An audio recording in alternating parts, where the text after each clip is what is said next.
Hi friends, today we're making a super easy Loco Moco recipe, and the best part is all the ingredients are from Trader Joe's.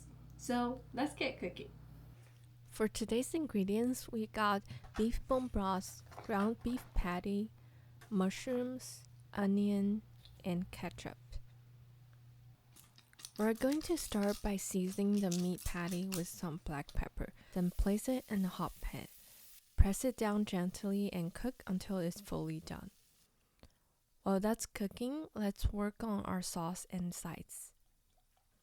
For the sauce, in a bowl, we'll mix together 2 cups of beef bone broth, which is this whole container right here, 3 tablespoons of ketchup, a little bit black pepper, 3 tablespoons of soy sauce, and 1 tablespoon of cornstarch or flour.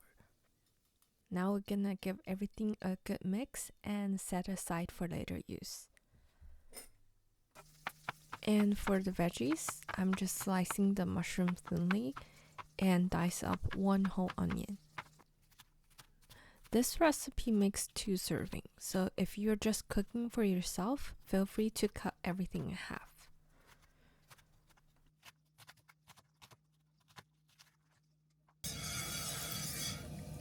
In a pan, saute the mushroom and onions until they are slightly brown.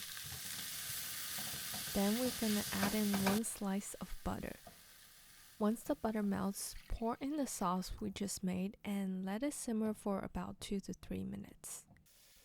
Oh, and don't forget to check on your meat patty while you're cooking this. We're gonna need rice for this recipe. So if you're cooking rice from scratch, make sure to start that step first. But I love keeping pre-made rice in the freezer, so all I need to do is cover it with a damp paper towel and microwave for 4 minutes. Super easy. And it's time to fry our eggs. I'm really bad at my egg frying skills.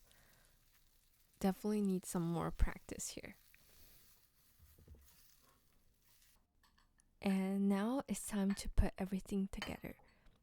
Add your rice to a plate, top it with the meat patty, fried egg, and pour that rich, savory sauce all over.